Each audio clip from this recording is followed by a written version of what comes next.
ඔබ අප සියලු දෙනාම දන්නවා මේ අර්බුදයේ ඉතා උග්‍ර ලෙස වර්ධනය වෙන්න පෙර ආතුව කිහිප අවස්ථාවකදීම අපි මේ රටේ පොදු ජනතාවත් ඒ වගේම පාලක තන්ත්‍රයත් දැනුවත් කිරීමට උත්සාහ කළා. කල්තියා පෙර ක්‍රියාමාර්ග නොගෙන සිටීමෙන් සිදුවෙන්නේ පාලනය කරගත නොහැකි මට්ටමට මේ අර්බුදයේ උස්සන්න වීමත් ඒක ආර්ථික ආපදාවක් දක්වා වර්ධනය වීමත් ඒ ආර්ථික ආපදාව අපි කවුරුත් දන්නවා ඒ ආර්ථික ආපදාව අර නයෝමි ක්ලේන් කියන මහත්මිය ලියපු The Shock Doctrine කියන පොතේ තියෙන පරිදි ඒ ආපදාව පාවිච්චි වෙනවා ඊට පස්සේ ඊටාම් බිහිසුණු අවශ්‍යතා ඉටු කර ගැනීම වෙනුවෙන්.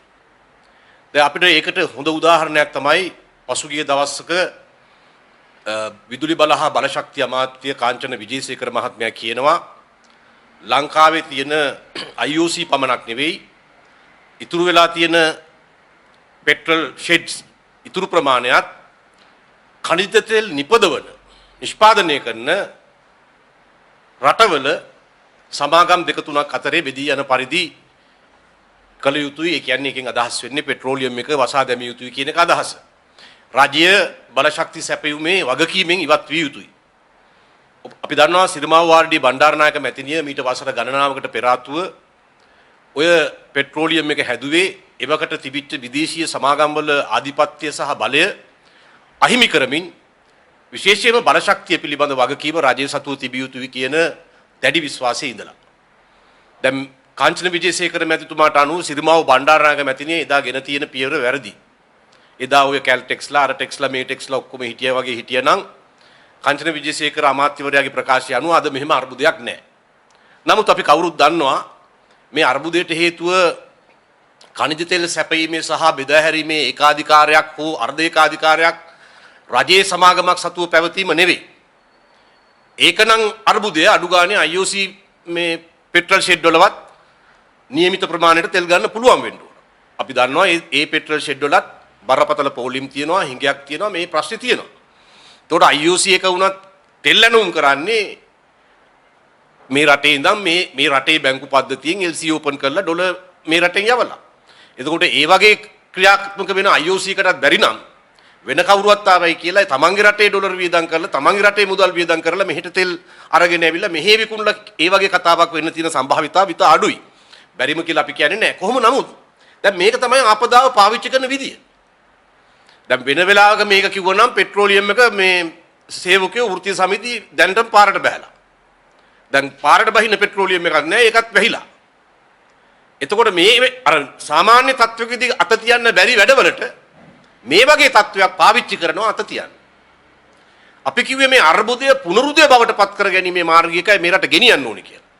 හැබැයි අර්බුදය පුනරුදය බවට පත් කරගන්න මාර්ගයේ වෙනුවට තියෙන පණන් අටත් නැති කරගන්න මාර්ගයට අර්බුදයෙන් අර්බුදයට උස්සන්න කරන මාර්ගය තමයි මේ රට අද වර්තමාන පාලකයන් විසින් ඇදගෙන යමින් තිබෙන්නේ.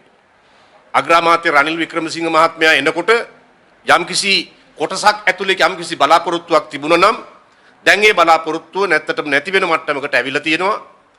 මේ රටේ මහ ජනතාව දැන් දවස් කිහිපයක් තිස්සේ ඉන්ධන පෝලිම් වල අනිකුත් පෝලිම් වල දුක් විඳිනවා.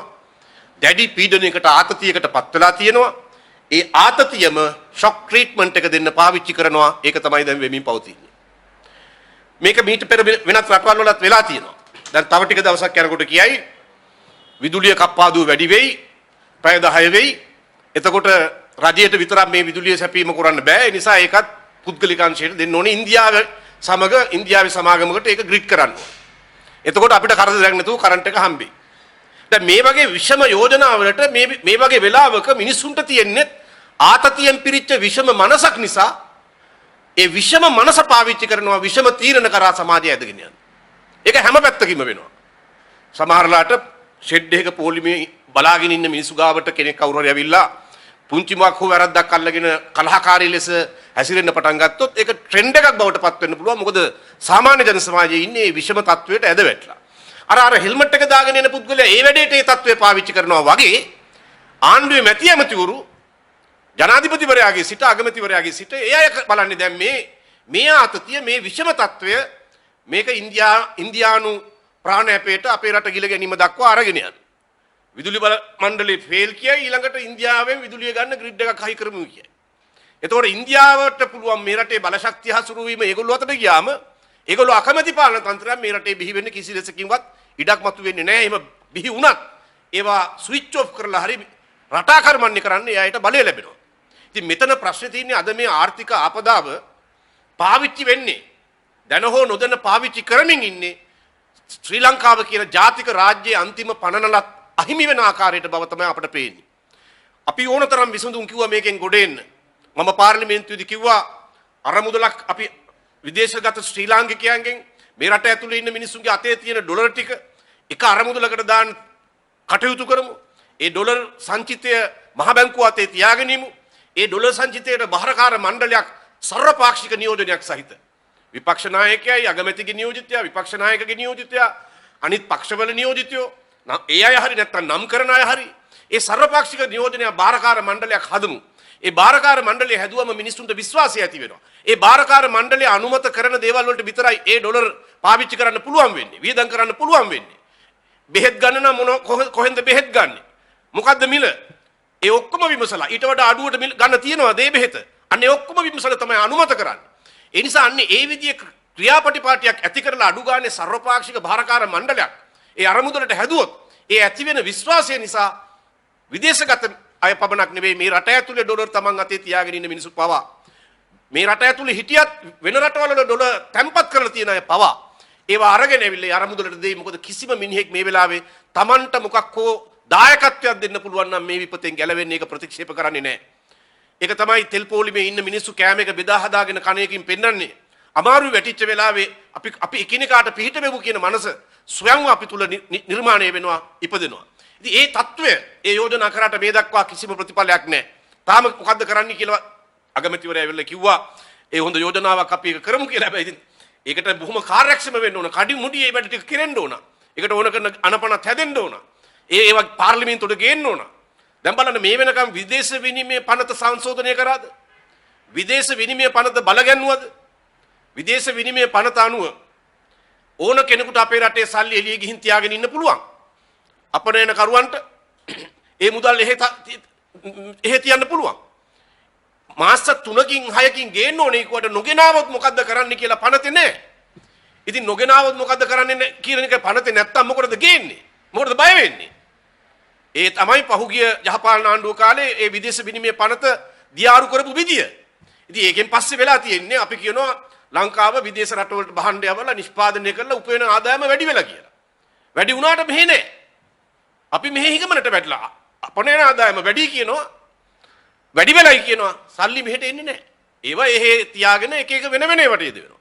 ඉතින් ඒ නිසා අපි කියන්නේ ඒ ගත යුතු පියවර විදේශ විනිමය පනත සංශෝධනය කිරීම අපි අර කියපු අරමුදල හදලේ බාරකාර මණ්ඩලයේ යටතට ඒ අරමුදල පත් කිරීම මේ විදිහේ විවිධ පියවර ගන්න පුළුවන්. සෝවියට් සංගමයේ ලෙස අපිට කලින් උදව් කරපු රට අද රුසියාව ඒ රුසියානු සමූහාණ්ඩු සංගමයත් එක්ක මීට පෙර කතා කරන්න තිබ්බේ. මීට පෙර අද ජර්මනිය තාමත් ගන්නවා ගෑස් ඔයිල් රුසියාවෙන්. යුරෝපේ රටවල් ගන්නවා. ඉන්දියාව ගන්නවා. චීනය ගන්නවා. තායිලන්තය වියට්නාමය සිංගප්පූරුව මේ ඔක්කොම එග්‍රීමන්ට් අත්සන් කරලා තියෙනවා. දැන් මම මේක කියනකොට පාර්ලිමේන්තුවේ කංචන විජේසේකර ඇමතිවරයා කියනවා ඇයි හිටපු ඇමතිගේ කාලේ රුසියාවෙන් ගත්තේ නැත්තේ කියලා. රුසියාවේ ඒ හිටපු ඇමතිගේ කාලේ රුසියාවේ යුක්‍රේන යුද්ධය තිබ්බේ නැහැ. මේ ඇමතුමාට නොතේරෙන්නේ ඒක. යුද්ධය ඇති වුණාට පස්සේ යුරෝපා වෙළඳ පොලෙන් තරජනයක් ආවට පස්සේ සම්බාධක ආවට පස්සේ තමයි රුසියාව ආසියාවට හැරුණේ. ඒ වෙළඳාමට. ඒ වාසිය තමයි ඉන්දියාව ගත්තේ එග්‍රීමන්ට් එකක් අත්සන් කළා.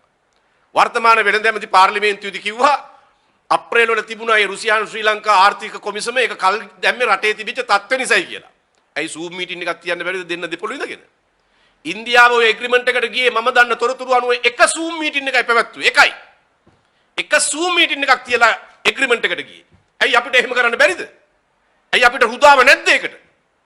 35% අඩුවෙන් ඒ එග්‍රීමන්ට් එකට අනුව ඉන්දියාවට තෙල් ලැබෙනවා. අද හැම රටක්ම රුසියාවත් එක්ක එග්‍රීමන්ට් එකට යන්නේ වාසිය ගන්න. ඇයි ඒ වාසිය ගන්න අපිට උනන්දුවක් නැත්තේ? වෙන හැබැයි ඉතින් ඒකට එග්‍රීමන්ට් එකට ගියාම ඒගොල්ලෝ තීරණය කරන සූත්‍රයකට ඒ මිලට හම්බෙනවා කාටවත් කොමිෂන් ගන්න හම්බෙන්නේ නැහැ. අතයට ගාණක් කපන්න හම්බෙන්නේ නැහැ. ඒ හින්දා උනන්දුව මදිද කියලා මට තේරෙන්නේ නැහැ. ඉතින් ඉන්දියාවට පුළුවන් නම් ඒක ගැන හිතන්න නැතුව ඒ එග්‍රීමන්ට් වලට ගිහිල්ලා ඒ වාසිය රටට ගන්න. ඇයි මේ රටේ එහෙම කරන්න බැරි? මොකද රුසියාව අනිවාර්යෙන් ඔවුන්ගේ වෙළඳපොළ අවකාශය අද ආසියාවට හරවලා තියෙන්නේ. ඒකේ වාසිය අපි ගන්න ඕන. බොරතෙල් ගේන්න පුළුවන්. බොරතෙල් ගෙනල්ලා නැවත අපේ රටේ අනිත් අතුරු නිෂ්පාදන උපද්දවන්න පුළුවන්. ඒ වාසිය ගන්න උනන්දුවක් තියෙන බවක් පේන්නේ. දැන් ඔන්න කියනවා ඇමතිවරු දෙන්නෙක් යනවලු එහෙම මේ ඔය නිකන් ඇමතිවරු ගියයි කියලා ඒව කරන්න පුළුවන් කියලා මම නම් හිතන්නේ අපරාධයකට යන ඩොලර් ටිකක් ආණ්ඩුවේ සල්ලි නම් වියදම් වෙන්නේ. දැන් මට ආරංචි එක ඇමති කෙනෙක් ගිහිල්ලා එංගලන්තේ හොඳ සුපිරි හෝටල් එකක ඉන්නවලු. ඉතින් මේ වෙලාවෙවත් අඩු ගානේ ඇමතිවරුන්ට වගකීමක් නැද්ද රටකට ගියොත් අඩු ගානේ එහි තානාපතිට තියෙනවනේ නිල නිවසක්. ඒකෙත් හිස් කාමරයක් දෙකක් ඇතිනේ. ඒකටවත් වෙලා ඉන්න බැරිද මේ ඇමතියන්ට? මේ වෙලාවේ පෙන්වන්න ඕන ආදර්ශයක නෙවෙයිද? හරි තානාපතිගේ ගෙදර ඉඩ නැහැ කියන්නකෝ. අඩු ගානේ ඔය තරු පහේ හයේ නෙවෙයි එක තරුවක්වත් නැති හෝටල් එකකට වෙලා ඉන්න බැරිද? මේකද පෙන්වන ආදර්ශය.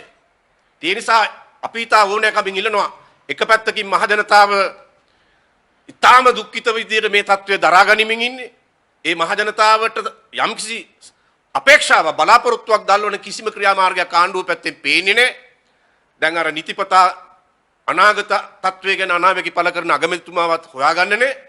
ඉතින් මෙහෙම වෙන්න දීලා මේ රටට අයිතිකාරයෙක් භාරකාරයෙක් නැති විදිහට මේ රටට ඉදිරියට යන්න බෑ. ඒ නිසා අපි මේ හදිසි තත්ත්වය ඇතුළේ අපි ඉල්ලනවා කරුණාකරලා මේ කසිකබල් පාලනය වෙනුවට සර්වපාක්ෂික පාලනය පිහිටුවන්න ඉදිරිපත් වෙන්න. සර්වපාක්ෂික පාලනයක් පිහිටුවලා මේ තත්ත්වය වෙනස් කරන්න මැදිහත් වෙමු. ජනාධිපතිවරයා හිටියත් නෑ වගේ ඉන්න තත්ත්වයකට පත් කරමු. ඒ මගින් සර්වපාක්ෂික පාලනය දැන් ජනතාව පිරුණ මම දැක්ක ඊද කොසි කියලා තියෙනවා ජනාධිපතිවරයා හිටපුවාවේ අගමැතිකමේ හිට දෙනවා නම් ඇමති මණ්ඩලෙත් දෙනවා නම් අපි මේක මාස 6න් ගොඩ ගන්නවා කියලා. ඉතින් එතුමට මාස 6න් පුළුවන් නම් අපි ඔක්කොම එකතු වුණා මාස 3න් පුළුවන් වෙයි. හොඳයිනේ. ඉතින් ඒක දැන් ජනාධිපති හිටීම හෝ නොහිටීම පිළිබඳ කොන්දේසිය පැත්තක දාලා තියෙන්නේ. එතකොට එයා හිටියත් නැතත් ඒ සර්වපාක්ෂික පාලනයක් පිහිටෙව්වොත් ජාත්‍යන්තර විශ්වාසය ඇති වෙනවා. මේ පාලනය ගැන ජාත්‍යන්තර විශ්වාසය නැහැ. ඉන්දියාවේ ක්‍රෙඩිට් එකට හම්බෙන ඒව නතර වුණාම ඉවර වුණාම මොකද කරන්න කියන එකට මාස දෙක තුනකට කලින් හිතලා උත්තරයක් හොයාගන්නේ නැත්තම් එහෙම ඔළුව කල්පනා කරන්න බැරි thinking power එකක් නැති චින්තන ශක්තියක් නැති මිනිස්සු නම් මේවා ගැන කටයුතු කරන්නේ. ඉතින් එහෙම වගකීම් විරහිත මිනිස්සුන්ට මේ රටේ ජන ජීවිතයත් එක්ක සෙල්ලම් කරන්න දෙන්න බෑ. මේ රටේ මේ ආපදාව වෙනවමනාවක් වෙනුවෙන් පාවිච්චි කරන්න ඉඩ දීලා බලන් ඉන්න බෑ. රටේ ජාතික සම්පත් කුණු කොල්ලට විකුණන් කන තැනට මේ රට ගෙනියන්න ඉඩ දීලා බලන් ඉන්න බෑ. ඉන්දියානු ආධිපත්‍යයට ඉන්දියාවේ 29 වෙනි ප්‍රාන්තය බවට මුලින් කියයි ඉන්දියානු රුපියල හොඳයි ඕගොල්ලෝ ඉන්දියානු රුපියල භාවිතයට ගන්න කියලා. අපේ මිනිසුන්ටත් විෂම මනසක් තියෙන වෙලාව නේ වෙලාවට පෙනේ උරු ලංකාවේ රුපියල බාල්දු වෙලා ඒ නිසා ඉන්දියාවේ රුපියල මේ රටේ පිළිගත් මුදල් ඒකකයක් හැටියට ගනුදෙනු වලට තියෙන එක හොඳයි කියලා හිතේ. ඒ අනුව ඉන්දිය රුපියල ලංකාවේ රුපියල ඇතුළට එයි.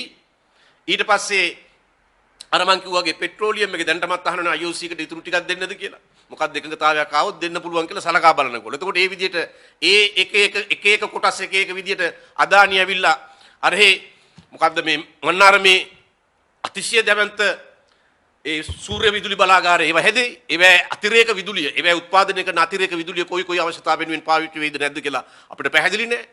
දැන් කංකසන්තුරේ දකුණු ඉන්දියාව යා කරලා බෝට්ටු සේවයක්ද ට්‍රෝලර් සේවයක්ද පටන් ගන්න නියමිතයි. එහෙම එන්නේ මේ පෙන්න්නේ මේ අර්බුදය මේ ඇති වී තිබෙන අර්බුදය ආර්ථික අර්බුදය පුනරුදේ මොහොත බවට පෙරලා ගන්නේ නැතුව මේ අර්බුදය පාවිච්චි කරමින් ඉන්නවා අසල්වැසියාගේ ආධිපත්‍යයට අපේ රාජ්‍ය සම්පූර්ණයෙන් ගිලදීම සඳහා. මෙන්න මේ මානසිකත්වයෙන් ඉන්න පිරිසකට මේ රටේ පාලන තන්ත්‍රය තවදුරටත් දරාගෙන ඉන්න ඉඩ දීම ඉතා භයානකයි. ඒ නිසා තමයි අපි අන්තිම තත්පරේ යෝජනා කරන්නේ සර්වපාක්ෂික පාලනයක් පිහිටුවමු. ජාත්‍යන්තර විශ්වාසය ඇති කරමු. ඒ වගේම අපේ දේශීය වශයෙන් විදේශගතව සහ රට ඇතුළේ ඉන්න යමක් කළ හැකි මිනිස්සු අතර තියෙන විශ්වාසය තහවුරු කරමු. ආර්ථික අර්බුදයට ගොදුරු වෙලා ඉන්න මහජනයටත් ඒ කං කඩා වැටිච්ච මානසිකත්වයේ වෙනුවට නැවත නැගී සිටීමේ මානසිකත්වයට ඉදිරියට එීම සඳහා වැඩපිළිවෙලක් ක්‍රියාමාර්ගයක් සැලැස්මක් ජාතිය හමුවේ තබමු. අන්ධයෝ වගේ මේ අර්බුදයේදී කටයුතු කරොත් වෙන්නේ අපි මේ අර්බුදය අවසන් වෙන්නේ ජාතියක් හැටියට අපේ පැවැත්ම සහ මුලින්ම අවසන් වෙලා කියන එක අපි තේරුම් ගත යුතු තිබෙනවා.